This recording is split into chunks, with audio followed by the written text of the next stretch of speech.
AIC के संग मौसम की मार अब नहीं करेगी तंग, नुकसान की होगी पूरी भरपाई। AIC किसान का हमराही। Agriculture insurance company of India limited, संपन्न भारत की पहचान, बीमित फसल खुशहाल किसान।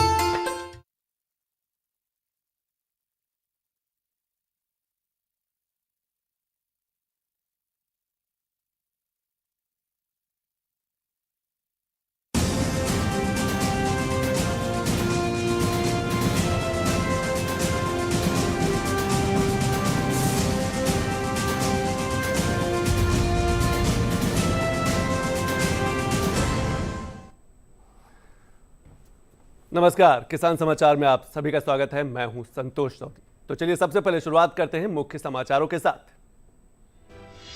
स्थानीय कृषि और खाद्य उत्पादों को निर्यात को प्रोत्साहन देते हुए एपिडा ने बहरीन को 5 अनोखी किस्म के सेबों की पहली खेप की रवाना। इनमें रॉयल डिलीशियस, डार्क ब्राउन गाला, स्कॉटलैंड स्पर, रेड वेलॉक्स और गोल्डन डिलीशियस किस्मों वाले सेब है शामिल। हिमाचल के किसानों की आय बढ़ाने के लिए किए जा रहे हैं प्रयास।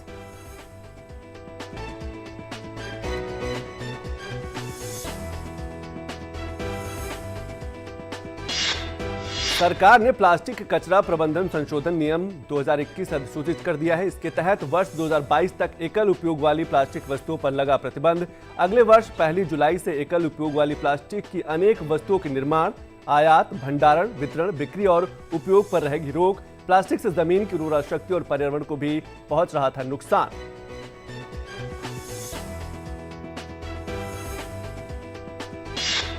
देश में खाद्यान्न का रिकॉर्ड उत्पादन। कृषि मंत्रालय द्वारा वर्ष 2020-21 के लिए मुख्य फसलों के उत्पादन का चौथा अग्रिम अनुमान जारी। कृषि मंत्रालय की ओर से जारी आंकड़ों के मुताबिक खाद्यान्न का 308.65 मिलियन टन रिकॉर्ड हुआ है उत्पादन।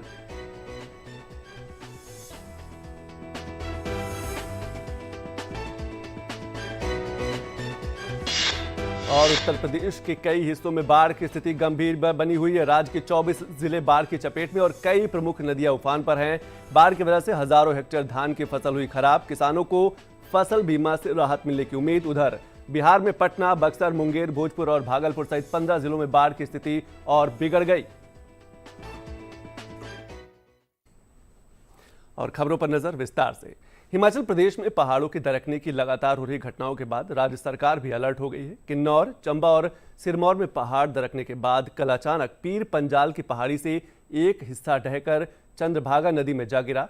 इस तरह के प्राकृतिक आपदाओं के पीछे के कारणों की तह तक जाने के लिए केंद्रीय जल आयोग के वैज्ञानिक लाहौल पहुंच रहे हैं, जबकि डीआरडीओ के defence geo informatics research establishment यानी कि DGRI के वैज्ञानिकों की टीम पहाड़ दरकने के कारणों को जानने के लिए कल ही लाहौल पहुंच गई थी। ये वैज्ञानिक इलाके की टेपोग्राफी और अन्य भूवर्गीय पहलुओं पर रिसर्च करेंगे। विशेषज्ञ वैज्ञानिकों की टीम लाहौल के अलावा किन्नौर, मंडी और चंबा में भी इस तरह के अध्ययन करेगी।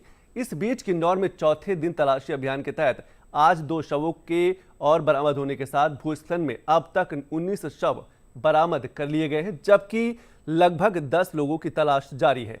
चंद्रभागा नदी में पहाड़ दरकने की घटना के बाद लगभग 2000 लोगों को सुरक्षित स्थानों पर जाने को कहा गया है।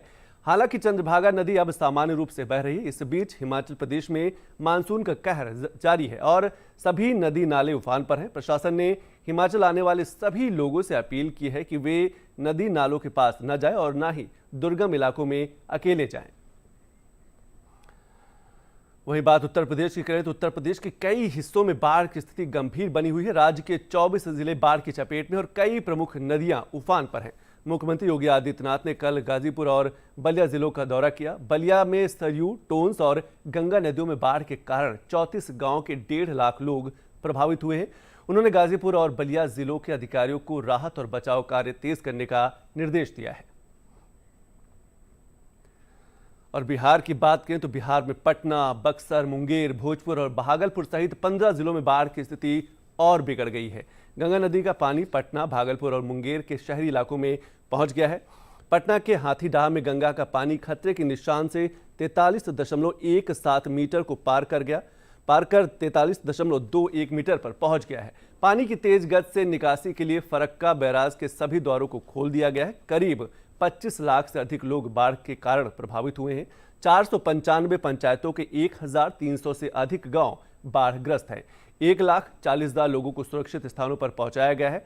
करीब 70 लाख हेक्टेयर में खड़ी फसलों को नुकसान पहुंचा है। बाढ़ का पानी सड़कों पर आ जाने से आवाजाही बाधित हुई है। राष्ट्रीय तथा राज्य आपदा मोचन बल की 26 टीमें राहत और बचाव कार्यों में लगी हुई हैं। मुख्यमंत्री नीतीश कुमार ने पटना, भोजपुर और सारण जिले में गंगा और सोन नदियों के किनारे बाढ़ग्रस्त क्षेत्रों का दौरा किया। मुख्यमंत्री ने विभिन्न जिलों के अधिकारियों को बाढ़ के कारण हुए नुकसान का आकलन करने के निर्देश दिए हैं। और सरकार ने प्लास्टिक कचरा प्रबंधन संशोधन नियम 2021 अधिसूचित कर दिया है। इसके तहत वर्ष 2022 तक एकल उपयोगी वाली प्लास्टिक वस्तुओं पर प्रतिबंध लगाया गया है। अगले वर्ष 1 जुलाई से एकल उपयोग वाली प्लास्टिक की अनेक वस्तुओं के निर्माण, आयात, भंडारण, वितरण, बिक्री और उपयोग पर रोक रहेगी। 30 सितंबर से प्लास्टिक के थैले की मोटाई 50 माइक्रोन से बढ़कर 75 माइक्रोन और इसी वर्ष 31 दिसंबर से 120 माइक्रोन तक की जाएगी। और बात करते हैं ग्राउंड रिपोर्ट की। प्रधानमंत्री नरेंद्र मोदी ने 15 जुलाई 2015 को प्रधानमंत्री कौशल विकास योजना की शुरुआत की थी। आज पूरे देश में स्किल इंडिया मिशन योजना काम कर रही है। स्किल इंडिया को राष्ट्रीय कौशल विकास मिशन भी कहा जाता है। स्किल इंडिया मिशन कौशल विकास और उद्यमिता मंत्रालय के अंतर्गत काम करती है। इसके तहत देश भर में युवाओं को कौशल विकास का प्रशिक्षण दिया जा रहा है। यूपी के प्रयागराज में किस तरह प्रधानमंत्री कौशल विकास योजना महिला सशक्तिकरण में मुख्य भूमिका निभा रही है, पेश है खास रिपोर्ट।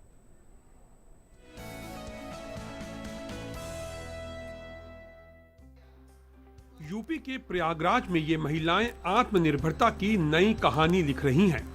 भारत सरकार द्वारा चलाए जा रहे उद्यमिता प्रशिक्षण कार्यक्रम के तहत महिलाएं कई व्यावसायिक विधाओं जैसे ब्यूटिशियन, बेकरी व्यवसाय, ड्रेस डिजाइनिंग इत्यादि में महारत हासिल कर स्वावलंबन की तरफ बढ़ रही हैं।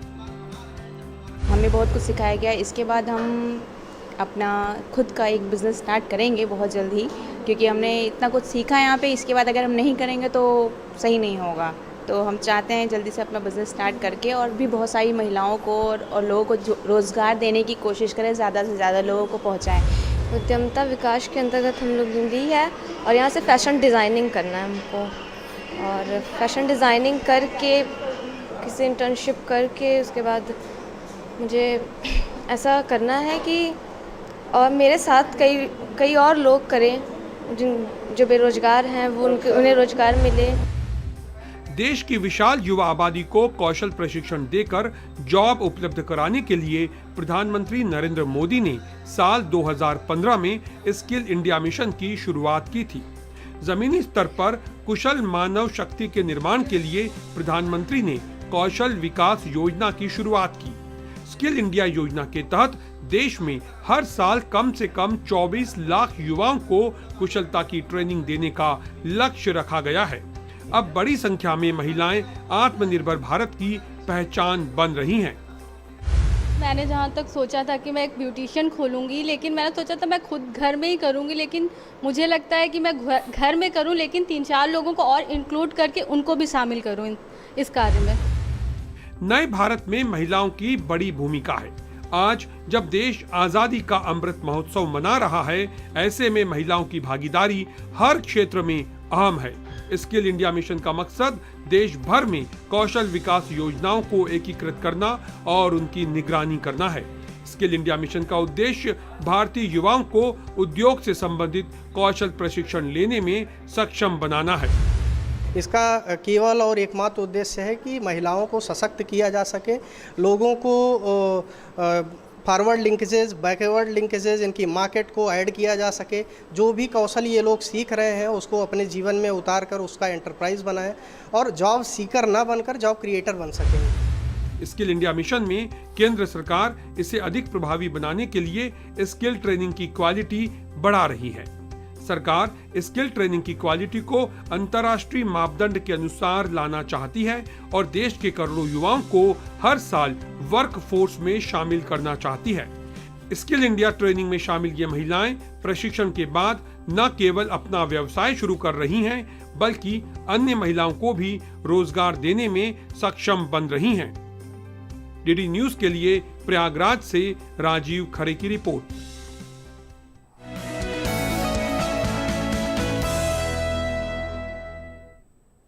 कृषि और किसान कल्याण मंत्री नरेंद्र सिंह तोमर ने कहा है कि सरकार ग्रामीण युवाओं, किसानों और कृषि से जुड़ी महिलाओं को सशक्त बनाने के लिए नवीन तकनीकों को विकसित करने और प्रयोगशाला से भूमि तक उनके प्रसार के लिए कई कदम उठा रही है। उन्होंने वीडियो कॉन्फ्रेंसिंग के माध्यम से शंघाई सहयोग संगठन के सदस्य देशों के कृषि मंत्रियों की 6ठी बैठक को संबोधित करते हुए कहा कि भारत में कृषि क्षेत्र ने कोविड-19 की गंभीर महामारी के दौरान भी अच्छा प्रदर्शन किया है। उन्होंने कहा कि खाद्य उत्पादन के साथ साथ निर्यात में भी उल्लेखनीय वृद्धि दर्ज की गई है। तोमर ने कहा कि सरकार भूख को समाप्त करने, खाद्य सुरक्षा और पोषण प्राप्त करने के लिए सतत विकास लक्ष्य प्राप्त करने के लिए प्रतिबद्ध है।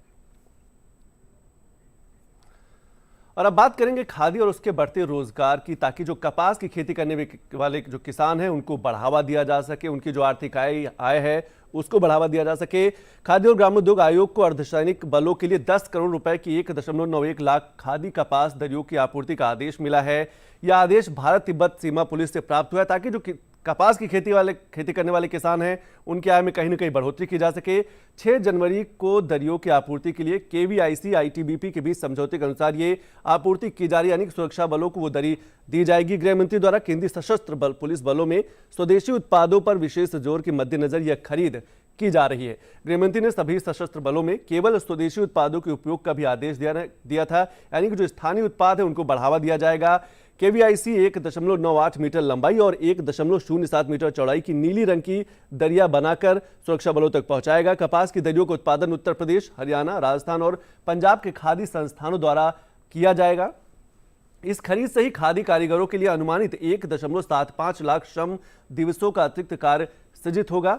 यह पहली बार है जब केवीआईसी अर्धसैनिक बलों को दरियों की आपूर्ति कर रहा है और सीधे किसानों से कपास खरीदा जाएगा, उसके बाद उसका निर्माण होगा। 1.91 लाख दरियों में से 51,000 की आपूर्ति आईटीबीपी को की जाएगी। इसके बाद इसके जो दूसरे पहलू है उसमें बीएसएफ को 59,500, 42,700 सीआईएसएफ को और 37,700 दरियों की आपूर्ति एसएसबी को की जाएगी। कपास की दरियों को कपड़ा मंत्रालय की एक इकाई उत्तरी भारत वस्त्र अनुसंधान संघ द्वारा प्रमाणित किया गया, उसके बाद इसका निर्माण किया जाएगा।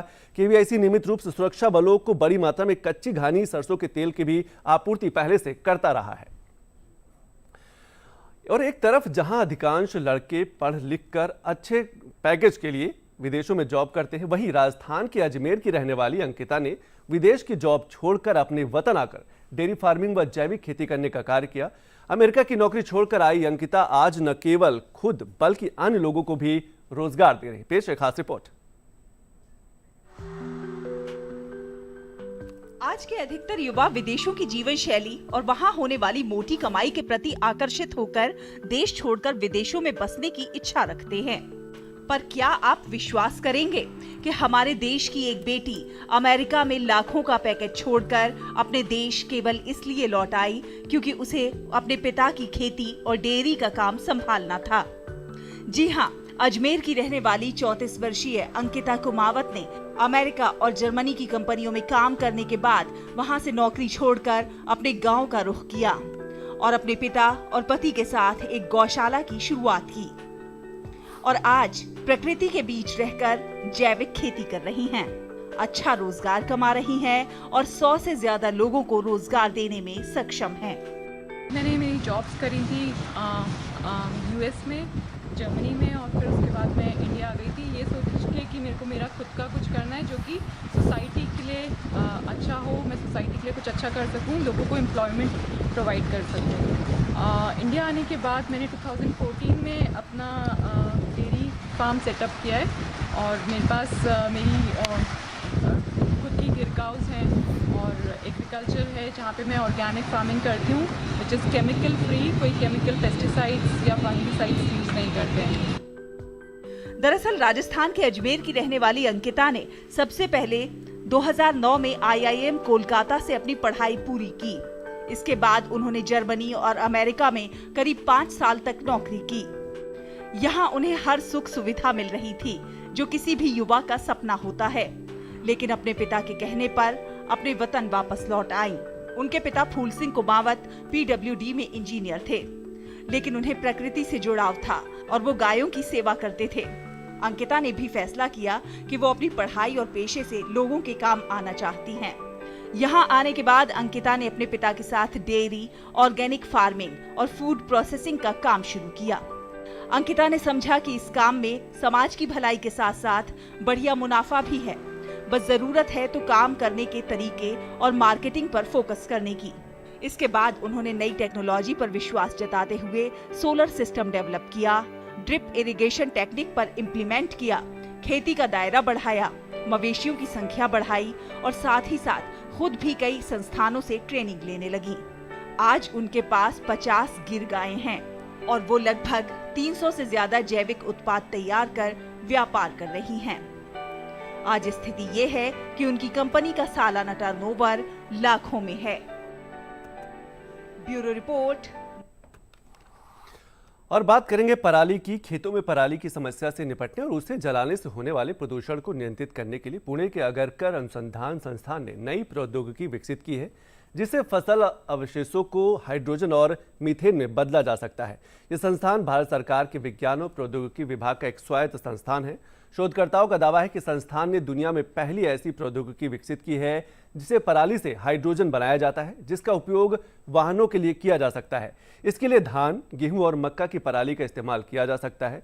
इस तकनीक में पराली को जलाना नहीं पड़ेगा और उससे कार्बनिक खाद बनाया जा सकेगा, जिसका विभिन्न उद्योगों में उपयोग होता है। अगरकर अनुसंधान संस्थान के निदेशक डॉक्टर प्रशांत ढाफेलकर ने बताया है कि यह प्रौद्योगिकी परंपरागत तकनीक से 25% अधिक कारगर है।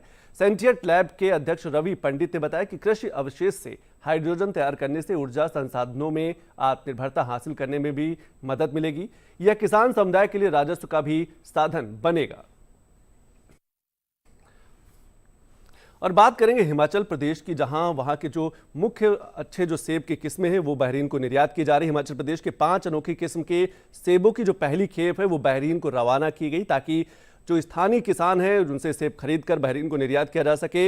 इनमें रॉयल डिलीशियस, डार्क ब्राउन, गाला, स्कारलेट, स्पररेट, वेलॉक्स और गोल्डन डिलीशियस किस्में वाले जो महत्वपूर्ण किस्म है वो सेब शामिल है और उनका निर्यात किया जा रहा है। इन सेबों को हिमाचल प्रदेश के किसानों से प्राप्त किया गया है, यानी कि कहीं ना कहीं ये उद्देश्य है, ये मकसद है कि किसानों की आय जो है उसको बढ़ाना है और उसको इसके साथ साथ बाहर उसको भेजना है। एपिडा में पंजीकृत DM एंटरप्राइजेज ने इनका निर्यात किया है और वो किसानों से खरीद कर उसको प्रसंस्करण करके निर्यात किया जा रहा है। भारत के 75वें स्वतंत्रता दिवस के जश्न की भी शुरुआत होगी, जिसकी थीम भारत की आज़ादी का अमृत महोत्सव। इसमें उद्देश्य ये भी है कि किसानों की आय कहीं ना कहीं बढ़ाई जा सके। सेब संवर्धन कार्यक्रम का आयोजन इसीलिए भी किया जा रहा है ताकि 2022 का जो लक्ष्य है किसानों की आय दोगुना करने का, कहीं ना कहीं उसकी तरफ जो कदम है धीरे धीरे बढ़ाए जा रहे हैं, ताकि बहरीन के उपभोक्ता भारत में पैदा होने वाले सेबों की किस्मों से परिचित हो सके। एक मकसद ये भी है कि वहाँ के जो लोग हैं वो भारत में इतनी अच्छी गुणवत्ता के जो सेब होते हैं उनकी किस्मों से वो परिचित हो सके। ये पहल ऐसे समय पे हो रही है जब कोविड-19 का दौर चल रहा है और ये एक बड़ी चुनौती है जिसमें लोगों को रोजगार से जोड़ना है, लोगों की आय बढ़ानी। जब भारत कोविड-19 महामारी की चुनौतियों के बावजूद नए देशों को आम के निर्यात में भी अपनी पैठ बढ़ा रहा है, यानी कि सेब के साथ साथ एपिडा में जो पंजीकृत कंपनियां हैं वो आम का भी निर्यात कर रही हैं। पूर्वी इलाकों, खासतौर से मध्य पूर्व के देशों को आम का निर्यात बढ़ाने के लिए महत्वपूर्ण पहलें की गई हैं और इसका एक ही मकसद है कि जो एग्रीकल्चर सेक्टर से जुड़े हुए जो लोग हैं उनकी आमदनी बढ़ाई जा सके। इस सिलसिले में पश्चिम बंगाल के मालदा जिले के भौगोलिक संकेतिक यानी कि जो GI प्राप्त आम हैं उनको भी निर्यात किया जा रहा है। फाजिल आम, वो जो आम की किस्म है, फाजिल आम की खेप बहरीन को निर्यात की गई है। हिमाचल प्रदेश से सेब भेजे जा रहे हैं और फाजिल आम की खेप भी बहरीन को भेजी जा रही है। फाजिल आम की यह खेप एपिडा पंजीकृत DM एंटरप्राइजेज कोलकाता ने निर्यात की थी, जिसका जो खरीद किया था वो सीधे किसानों से खरीद करके बहरीन को भेजा था। गैर पारंपरिक इलाकों, राज्यों से फलों और सब्जियों के निर्यात को बढ़ावा देने के लिए ये कदम उठाया जा रहा है और इसका एक ही मकसद है कहीं ना कहीं आर्थिक आय को बढ़ावा देना। आम के निर्यात को प्रोत्साहन देने के लिए वर्चुअल माध्यम से क्रेता विक्रेता सम्मेलनों तथा उत्सवों का भी आयोजन किया जा रहा है ताकि जो पारदर्शिता है वो बनी रहे। और केरल का एक महत्वपूर्ण पर्यटन स्थल है अलापुझा, अपने सुंदर बैक वाटर और बलखाती नहरों के लिए प्रसिद्ध है। यहाँ के एक इनोवेटिव जैविक किसान ने कचरे से धन के लिए एक जिज्ञासु पहल शुरू की है, जिसमें इन जलाशयों में आक्रामक रूप से फैल रहे जलकुंभियों का उपयोग गेंदे की खेती के लिए तैरते खेत बनाने के लिए किया गया है। पर्यटकों को भी ये खास लुभा रहा है। पेश है खास रिपोर्ट। अलापुझा अपने सुंदर बैक वाटर्स और नहरों के लिए जाना जाता है। हालांकि तेजी से फैल रही जलकुंभी से न केवल इन बैक वाटर्स की खूबसूरती पर ग्रहण लगता जा रहा है, बल्कि किसानों और नौका विहार में भी कठिनाई हो रही है। हालांकि अलापुझा के कांजी कुची क्षेत्र के एक अभिनव जैविक किसान और राज्य किसान पुरस्कार विजेता सुजीत के पास इस समस्या के समाधान को लेकर एक अभिनव विचार भी था। वो चाहते थे कि इन बैक वाटर कैनाल में गेंदे की खेती की जाए और इन जल कुंभियों का उपयोग इस खेती में उर्वरक के तौर पर किया जाए। वेम्बनाड झील में उन्होंने इन जल कुंभी से तैरते हुए बेड्स तैयार किए। उन्होंने इन तैरते बेड्स के ऊपर अपनी गेंदे के फूलों की खेती शुरू की, जिनकी ओणम के मौसम में भारी मांग होती है। पूरी तरह से एक तैरता हुआ खेत का एक बेड तैयार करने में उन्हें 25% जल कुंभी की जरूरत होती है, जिन्हें काटकर पानी में 35 दिनों तक छोड़ा जाता है सड़ने के लिए। फिर मिट्टी के साथ खराब हो चुके जल कुंभी के पौधों को कॉयर वस्तों में तैरते हुए राफ्टों पर जमा कर दिया जाता है। इस प्रकार पौधारोपण के लिए क्यारी तैयार हो जाती है। इसका एक और अतिरिक्त लाभ है, इस खेती को बाढ़ से कोई खतरा भी नहीं है, जो इस क्षेत्र की एक नियमित खासियत है। इन दिनों ये तैरते हुए बागीचे चारों ओर सुनहरी आभा बिखेरते हुए खिल गए हैं। सुंदरता के इस पल को कैद करने के लिए सैलानियों का सैलाब उमड़ पड़ा है। इस प्रयोग के पीछे की मंशा दो तरफा है। इन जल कुंभियों को हटाकर जलाशयों की रक्षा करना और पर्यटकों को आकर्षित करना। इन साइटों का इस्तेमाल शादी के फोटोशूट के लिए भी किया जा सकता है। किसान और स्थानीय लोग बेहतर राजस्व कमा सकते हैं।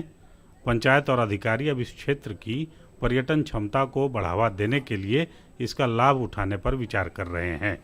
ग्राम पंचायत ने हाउस बोट पर्यटन के लिए इसे एक गंतव्य के रूप में जोड़कर इस भव्यता की क्षमता का लाभ उठाने का फैसला किया है।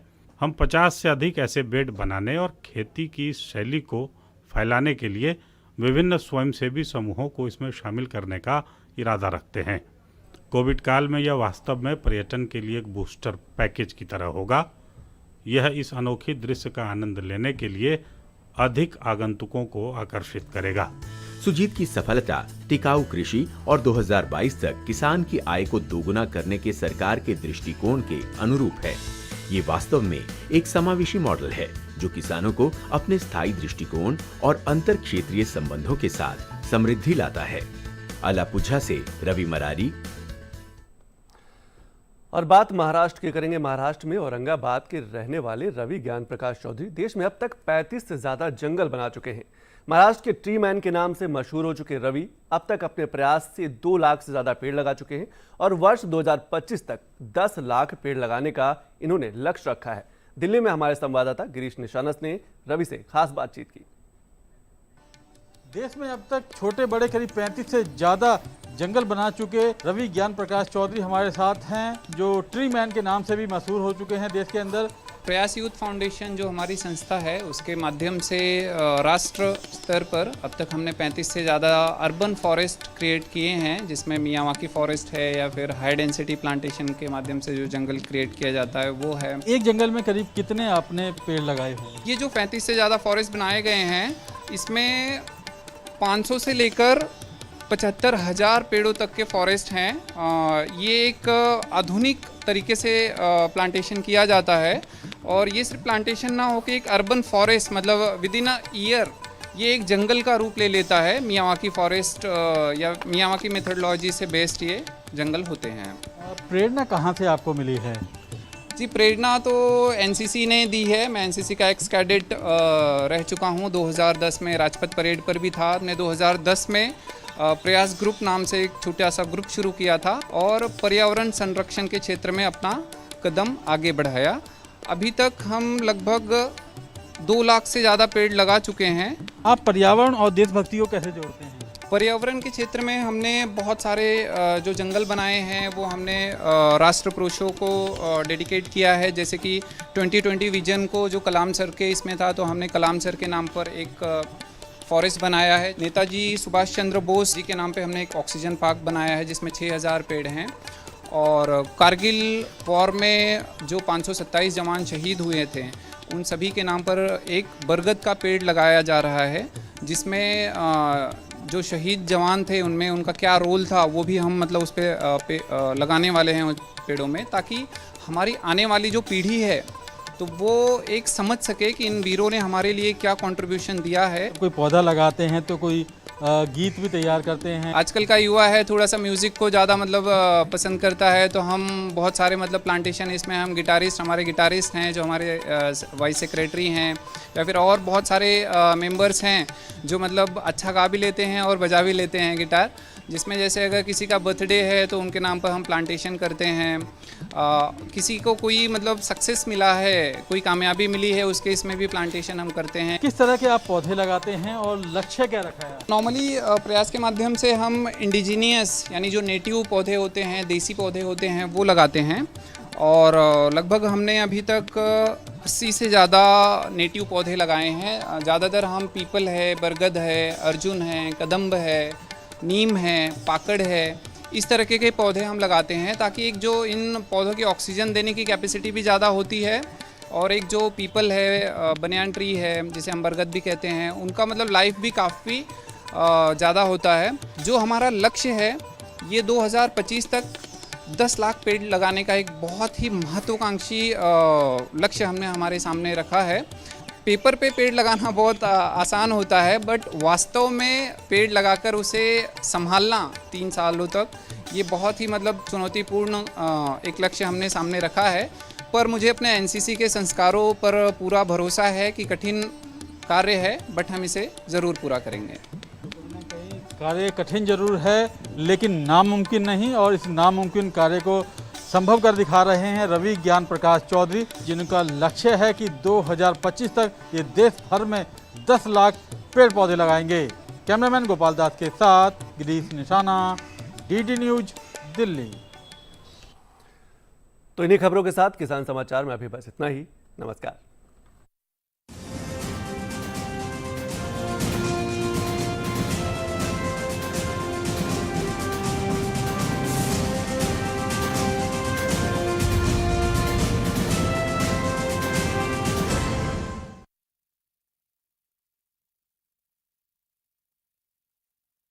कविताओं में करते हैं। मैं खाने के बाहर मिले किसी को कुछ सफ़े और कलम दवा, जरूर कोई हारा हुआ आशिक शायर बना होगा। जब हमारी शादी हो चुकी है तो इस पे जोर क्यों नहीं है?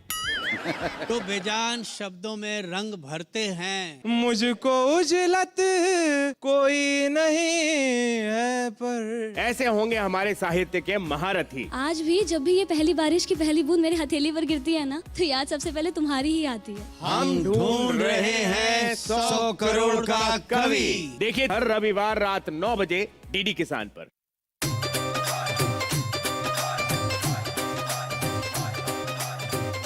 कितना प्यार करती है मुझसे? कहो तो जान दे दूं। I love you कमल। दादी मेरा बच्चा। तेरी शादी हो गई उससे, बच्चा होने वाला था उसे। बड़ी आई है गर्भ साने वाली। लड़का मेरा जेल में है, लड़की मेरी बिना वजह बदनाम हो रही है।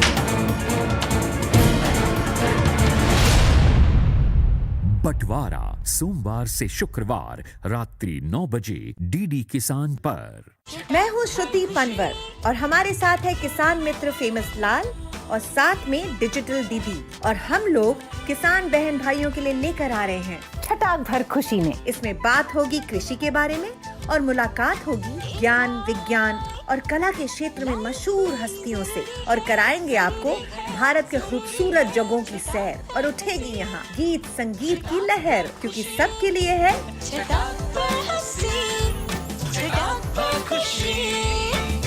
छटाक भर खुशी। देखिए हर शुक्रवार शाम 4:30 बजे से। औषधीय पौधों की खेती से कैसे हो रही है किसान की आय दुगनी? क्या है भारत सरकार की योजना? कैसे बने जागरूक और समृद्ध किसान? औषधीय पौधों की आसान खेती से बाजार की जानकारी तक, कृषि विशेषज्ञ की सलाह, सफल किसान की जुबानी। देखिए कार्यक्रम किसान कृषि औषधीय पौधे हर शुक्रवार सुबह 7:30 बजे सिर्फ डीडी किसान चैनल पर।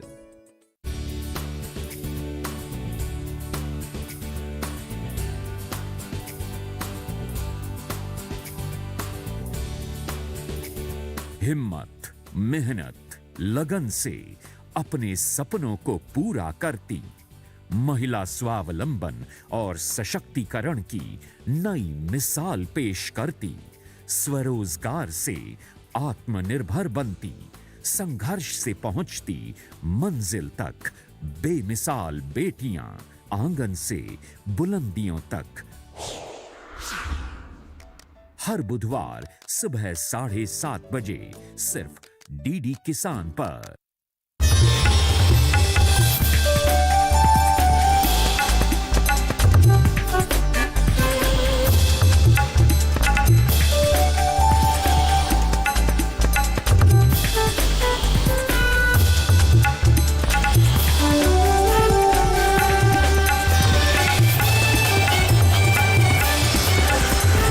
डीडी किसान, बदलते भारत की शान।